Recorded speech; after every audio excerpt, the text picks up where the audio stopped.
and welcome to the Wednesday, March 24th edition of StudentLoanJustice.org Livestream. My name is Alan Collins. Welcome to those of you who are new. Welcome. We're glad that you found us. We are the oldest, largest, and in many ways only citizens group, certainly true grassroots citizens group, fighting only and absolutely for student loan justice. So we've been around since 2006. We've broken news on 60 Minutes and in the New York Times and Fox News and Newsmax and the Chronicle of Higher Education, Vice News, many other places. So suffice it to say, we know a few things about student loans. But as I said, we're glad that you found us. If you're watching us live, if you have any questions or comments, throw them out. I'm happy to respond to them if I can see. A couple of announcements. Man, there's so much going on right now, and it's by and large a very good thing. Some bad things as well, but by and large, things are really going very well, certainly on this end, and I hope that you've noticed. So what is going on? Let's see. Last week, Joe Biden, the Biden administration pledged to finally cancel the loans of people who were lied to by their colleges. So this is over $1 billion, over 77, I think, thousand student loan borrowers. It sounds like a good thing, and certainly to those who are maybe supposedly going to get their loans canceled, although it hasn't happened yet, and I will believe it when I see it. It's certainly a good thing for those people, but folks, let's put this in perspective here. $1 billion is like 0.085% of all student loan debt. So that's less than 0.1%. And, you know, the Department of Education makes around $4 billion every 4 days, roughly, in interest. Sorry. The federal government makes $1 billion in way less than 4 days, put it that way. So this loan cancellation, first of all, these loans should have been canceled many years ago. Second of all, I'm frankly not convinced that the loans will be canceled even still, because we've heard this many, many times. Third things, who cares, guys? Who cares? It's not even a drop in the bucket. It's not even a pinprick. So that's news, I suppose. One important thing that happened, first of all, let me say, we're fighting for two things. The return of bankruptcy protections to all student loans. But more than that, this lending system is catastrophically failed, and the president has it in his power to cancel all federally owned student loans by executive order. He can do this without needing to raise one dime, without needing to get any congressional approval, no appropriation, so no money is drawn from Treasury, and without adding anything to the national debt. So those two things absolutely has to happen. And quite frankly, that first thing, bankruptcy, that is the most important thing. I kid you not. Because as it stands right now, the loan cancellation that we're going to get through by executive order, it's going to be nonsense, guys. I'm just telling you. We've been doing this for many, many years. We can read between the lines. We can see the tricks out there in the ether, because we've been tricked many times since 2005 or 6. And I can tell you that the student loan swamp, the people who are against us, our opposition, would really like to do a meaningless student loan cancellation as long as bankruptcy protections, and I would add statutes of limitations, remain gone from the loans. So they actually pulled this trick on us back in 2007, by the way. Some people claiming to be student loan advocacy groups, by the way, like the PERGs and TICAS, and at that time NCLC and others, they came up to us and they go, hey, stop fighting for bankruptcy protections, because we've got these great loan forgiveness programs that we're going to pass. This thing called public service loan forgiveness, where you work for 10 years at a nonprofit, get your loans canceled. Oh, it's going to be the greatest thing ever. Income-based repayment, where you pay a percentage of your income for 25 years and your loans are canceled. It's going to be super great, super awesome, and trust us, we all have Harvard degrees. And we are fighting for the students, by the way, so trust us. Stop fighting for bankruptcy so that we can usher in these wonderful loan forgiveness programs. Well, how did that work out, Deanne Lunin? How did that work out, Christine Lindstrom? Others? It's a joke, guys. It's a joke. 99% of the people trying for public service loan forgiveness are getting kicked out today. It's probably going to be something like the same percentage in income-based repayment. The vast majority of people will be disqualified before getting any of the cancellation. You know, there are millions of people who tried for some of the older legacy so-called IDR programs, income-driven repayment programs. And of all the millions of people who tried for those, 32, not 100, not 1,000, not even 50, 32 people actually made it through those programs. So guys, the Department of Education has no desire and most importantly, no intentions of canceling any loans through public service loan forgiveness, through IBR, through pay, through repay, whatever program you may be in. It ain't going to happen. The Department of Education just does not have it in their DNA to cancel loans. And so too with this $10,000 or this up to $50,000 loan forgiveness program that we're hearing the Biden people and others in Congress and around Congress float up the flagpole. They're all just jokes, guys. They're jokes. They're cruel jokes, and we are the punchline. So keep your eye on the bankruptcy issue. Nobody wants to file for bankruptcy. That's not the point. The Founding Fathers called for uniform bankruptcy laws ahead of the power to declare war and raise an army in the Constitution. You know, Thomas Jefferson, George Washington, many others, they were being hurt badly under predatory debt to British banks and merchants and friends of the king. So when they ratified the Constitution, they called in the Constitution itself, by the way, Article 1, Section 8, look at the top of the list. Not the Bill of Rights, the body of the Constitution itself. Read the enumerated powers given to Congress by the Constitution in Article 1, Section 8. And you will see right near the top of the list is the call for uniform bankruptcy laws. There's a good reason for that. And this student loan exception to that wisdom, and quite frankly, I think it's probably a constitutional breach that could be litigated, but whatever. We've lost all confidence in the courts. This is what they were afraid of, guys. This lending system has now catastrophically failed. Even before the pandemic, 80% of all student loan borrowers were never going to be able to repay their loans, certainly on the federal side. Probably similar on the private side, probably a little bit less than that, maybe 50 or 60%. But I'm telling you guys, this lending system is done. It's toast. It's over the cliff. It's catastrophically failed at this point. Quite frankly, President Trump should have canceled all federally owned student loans at the beginning of the pandemic if he really wanted to stimulate the economy at very little cost to the taxpayer, like perhaps no cost. You know, these loans could be canceled tomorrow, and the massive profits that the government has realized over the past 10 years could more than make up for any amount that they would be short when these loans are canceled. My best guess is that maybe 250 billion or so of the outstanding 1.6 trillion in federal student loan debt, only about 250 billion of that is actual unpaid principal. And like I said, with all the profits they've been raking in over the past 10 years, could well be that the government would be breaking about even if we were to just wipe all of the federal loans away tomorrow, which wouldn't add to the national debt like all the PPP loans and all the other stimulus that we've seen thrown out to the country in the past year. It wouldn't require congressional approval or appropriation. So there simply is no better way, no cheaper way, no more better targeted way, I would say, to stimulate the economy. Hey, we've got a couple comments here. Hey, Michael. Michael says, we need free education now, comprehensive reform. Yeah, Michael, we're agnostic about the future funding model for higher education in this country. Certainly, if almost every other first world country can afford to educate their citizens, certainly through public colleges, 4-year, 2-year vocational schools, I think we can probably figure that out.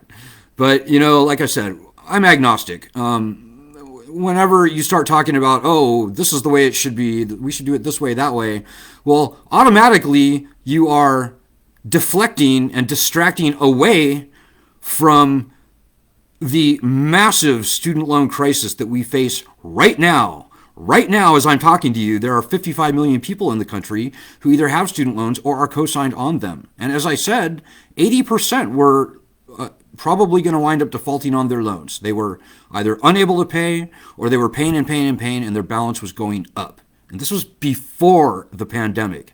So this is the problem that we're trying to solve.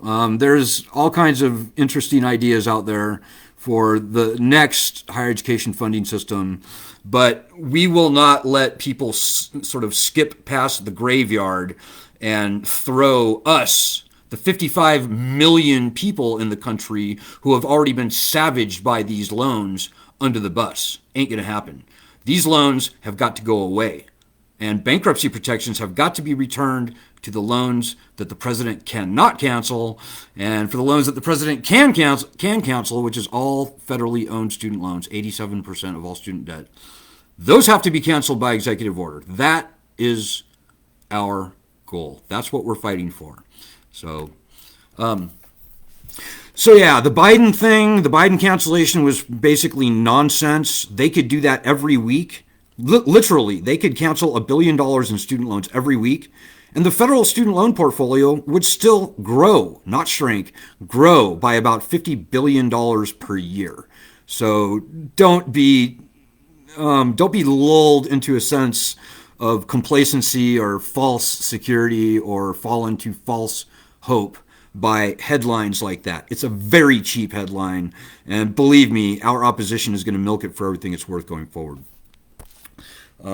Hey, Jason Spots says, these loans are holding people back from opening businesses, buying homes, etc. Well, Jason, we probably don't mention that nearly enough. $100 billion a year in interest alone clicks off on the student loan portfolio in this country. People aren't starting families. They're not buying homes. They're not starting businesses.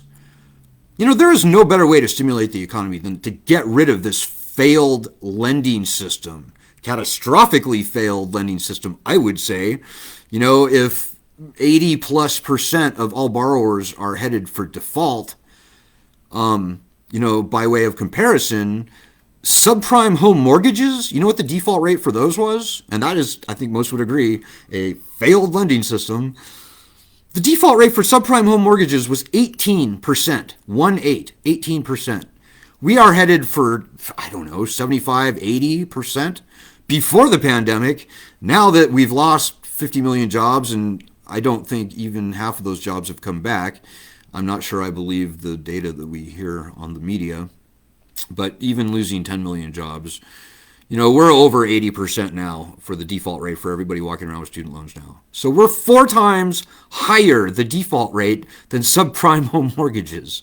So come on, guys. What more do you need to, what additional evidence do you need to be convinced that this lending system is catastrophically failed? Come on. But it's a great point, Jason. The Sanders Institute did a study, and they estimated, and it was a pretty good study, they estimated that canceling all student loan debt would increase GDP, that's gross domestic product, of the country by about $100 billion a year for 10 years, which is pretty significant. But here's the thing. The Sanders Institute actually made a glaring mistake when they did this fiscal stimulus analysis. Their glaring mistake was that they failed to take into account the increased borrowing capacity that would be freed up as a result of canceling these loans. Now, would it be $2 trillion? Probably not. But I think it would be $1 trillion probably, or something maybe just shy of that, $900 billion.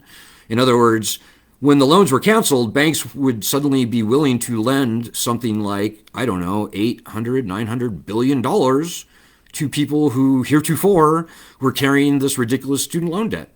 So that would add a huge amount of spending, probably even double what the Sanders Institute estimated. So if there's any Republicans out there who only care about the economy and so on and so forth, This is the low-hanging fruit on the economic stimulus tree. It truly is. There's many, many reasons why conservatives should be supporting us fully. Number one is just the justice consideration of the whole thing. We are being conquered and enslaved here by an unconstitutional, now catastrophically failed debt. This is the worst big government monstrosity this country has ever seen. And who's getting rich off of it? Well, the colleges are, by and large. The federal government is also doing very well, and some private banks and private other companies are doing extraordinarily well, too. But this is a big government monstrosity that no conservative should really get behind. And most, at least sort of knee-jerk blue-collar conservatives I know out there, they actually hate the colleges. They hate, distrust, and fear the colleges. But we see them more often than not wagging their finger at the people being crushed by this predatory, unconstitutional lending system. They go, hey, you borrow money, you got to pay it back. Well, those people, if they really thought about what they were saying for 2 seconds, they would see that they are being used as tools, as useful idiots for the very same colleges and the very same big government scam that they claim to oppose. So the hypocrisy of it all is just overwhelming. Quite frankly, I give most people, most sort of Joe Sixpack watching the TV conservatives, I give them the benefit of the doubt. I just don't think they really have thought it through. And they maybe didn't go to college. They hate college students. They don't like these uppity people with college degrees running around acting all superior and stuff. And they hate that. And I get that, actually, because it's true. Some people that have college degrees go throwing it or whipping it around like a fucking sword sometimes. Like they're just, like their shit doesn't stink, pardon my French. And so I understand their visceral sort of animosity towards people who are like, I went to college. So I get that. But they need to take a step back, because the people being wrecked by these loans, they aren't the trust fund college kids. They're not that. They're not. The people who get student loans are deemed to be financially needy as a condition for getting the loans. 40% never even graduate. So they are Joe Sixpack. They're working in those non-college educated jobs, all that kind of stuff. So our opposition is trying very hard to get those people against us. And they're doing a great job. I don't want to go on too long about this, but there is a built-in resentment of college-educated people. People, and this, I blame the media for this in large part. They are very good at stoking the class divide, which, quite frankly, I don't even think it exists anymore, truly. 40% of people with student loans never graduated. 55% of everybody with some college, according to the Pew Charitable Trust or the Pew Research Foundation or something, 55% of people with some college identify as being either Republican, and that's 43%, or independent, and that's 12%. So these sort of liberal, Antifa, anarchist protesters, they are not representative of student loan borrowers. They're just not. Student loan borrowers are normal people, represent a pretty accurate cross-section of the country in general. And again, conservatives that like to wag their finger at people being wrecked by these loans, they are actually fighting for the colleges and for the big government machine that they claim to be against. So that needs to be pointed out. And Joseph, I have never known how to pronounce your last name, Joseph. But anyways, you can see it for yourself. Joseph says, don't forget about the weight off of people's minds. Right. What is the value of having this disgusting, predatory, wet blanket lifted off the backs of the nation? Instead of having 55 million resentful, bitter, walking around the world with their tails between their leg people walking around, what's better, that or having 55 million optimistic, ambitious, vibrant and hopeful and enthusiastic and probably patriotic people walking around in the country. I think that may very well outweigh whatever monetary value will be realized from canceling these loans. Good point, Joseph. I don't, again, it's another one of the things I don't mention nearly enough. Jason says the vast majority of jobs do not require a college degree these days. Oh, well, I mean, certainly you're right, Jason. You don't need college to do 90, probably 7% of the jobs in this country in reality. But at the same time, even to be a nurse or a grade school teacher, you pretty much have to have a master's degree these days just because of the requirement for credentials, the way that whole thing has been built up over the past 30 years, which is ridiculous. If you wanted to be a nurse back in World War II, you show up to a hospital, you change bedpans for a couple of months, and then after a couple more months, you start doing things for the doctor. After a couple more months, bam, you're a nurse. So, and yeah, today you need a master's degree and just all that nonsense. It's disgusting. We're not tackling that problem head on necessarily, but the two things we do know is that all federally owned student loans must be canceled at this late date, and there is just no other option that I can really see. But number two, bankruptcy protections have got to be returned to the loans that cannot be canceled directly by the president. And I keep saying directly by the president. That's a very important distinction. Congress will never be able to cancel student loans. They just won't. Congress has these pay-go rules, where if you want to cancel $1 billion in student loans, you have to raise $1 billion. You need to cut it from other programs, you need to raise taxes, whatever the case may be. You need to get that money from Treasury somehow. And that's never going to happen. Congress is never going to pass that legislation. And whatever legislation they might pass, like they did with public service loan forgiveness or income-based repayment, it will be bureaucratized to death by a Department of Education that has no desire or intentions of canceling any loans. So we're way beyond that, guys.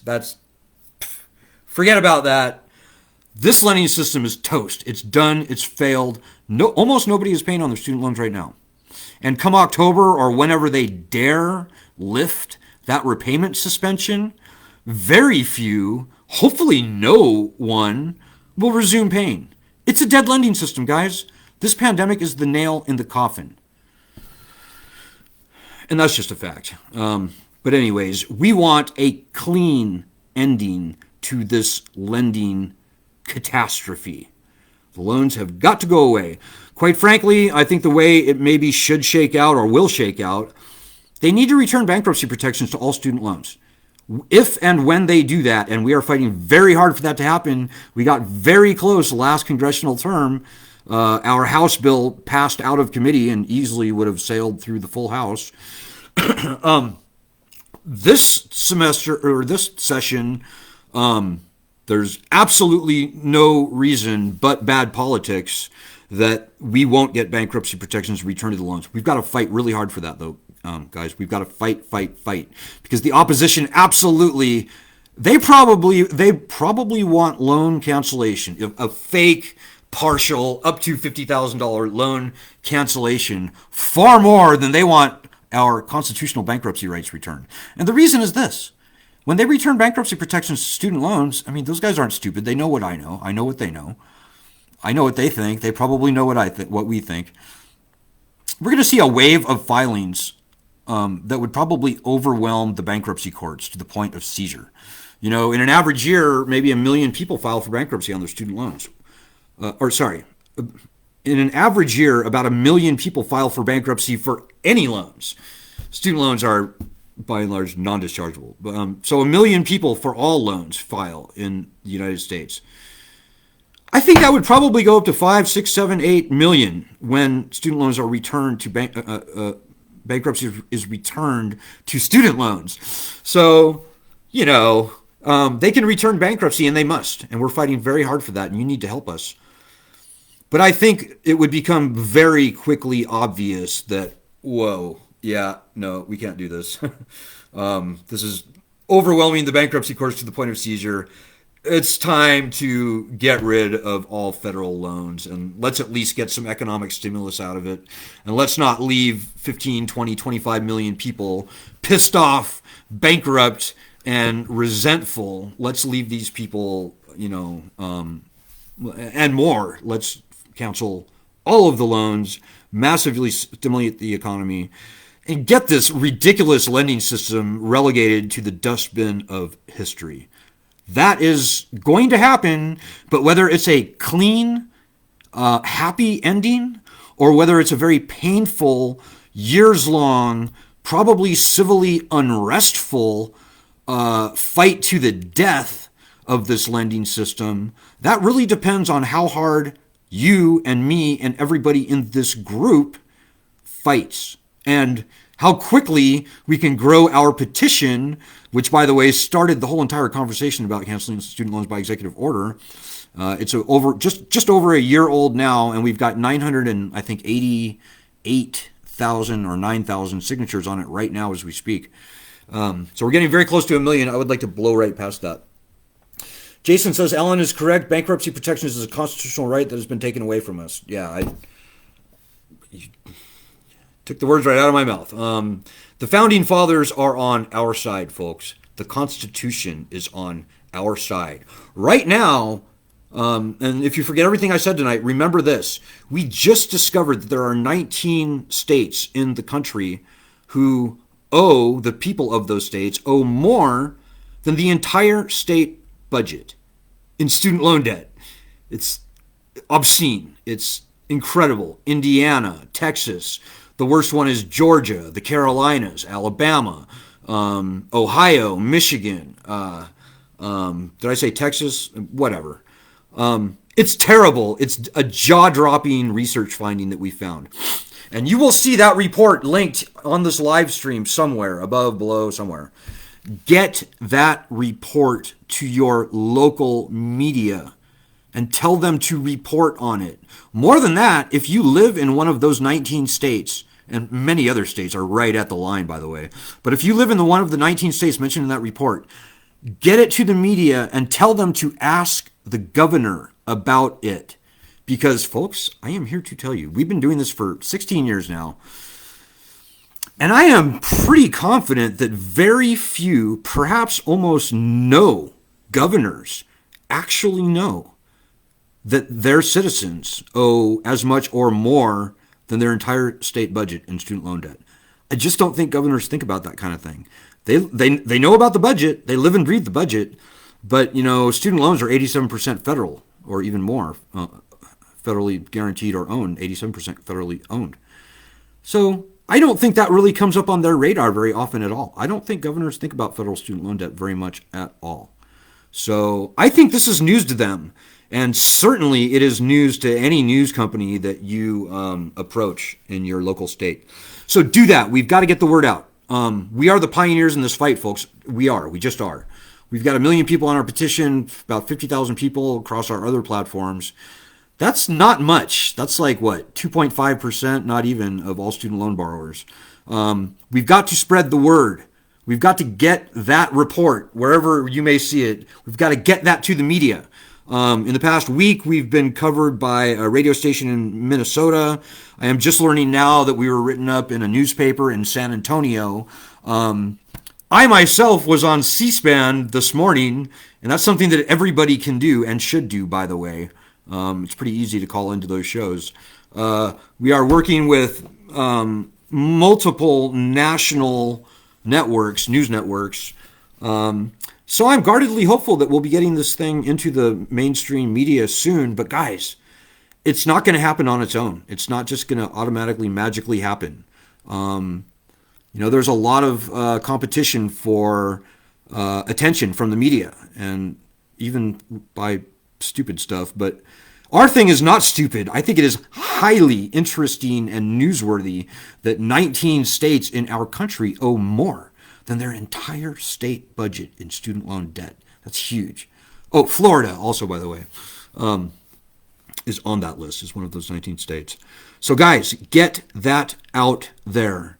If you forget everything I said tonight, remember, get that report to your local and statewide and even national media. But focus on the states right now. Tell them to ask the governor about that little factoid. And let's put the governors on the spot. This could change the game for us. In fact, it should.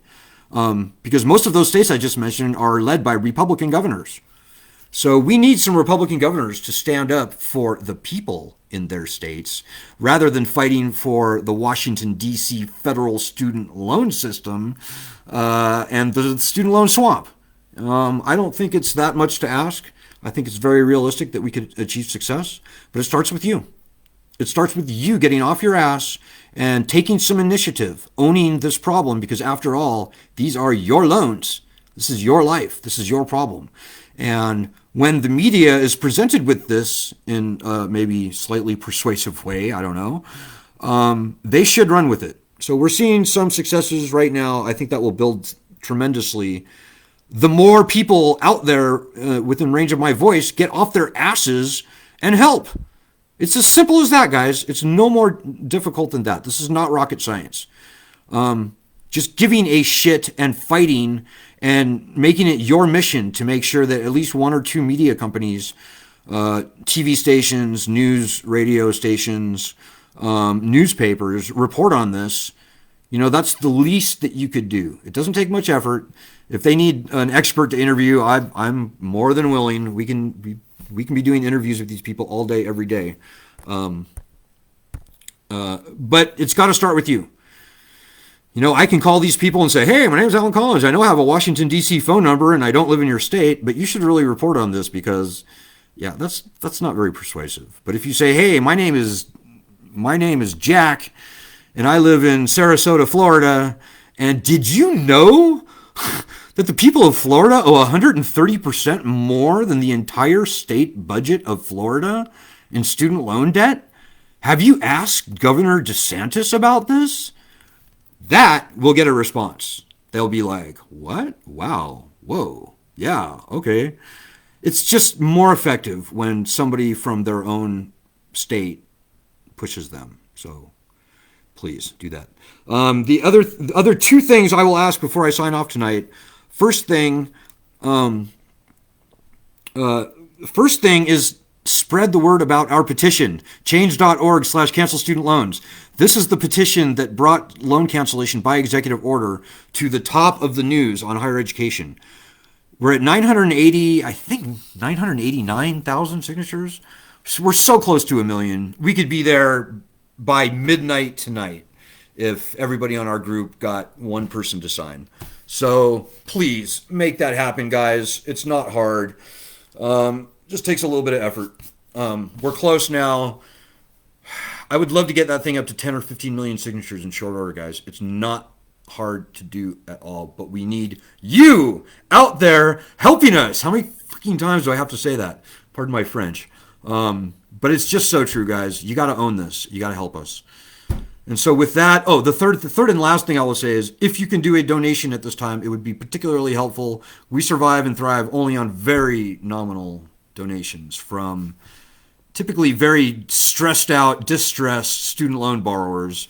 So as you can imagine, it's pretty hard to do.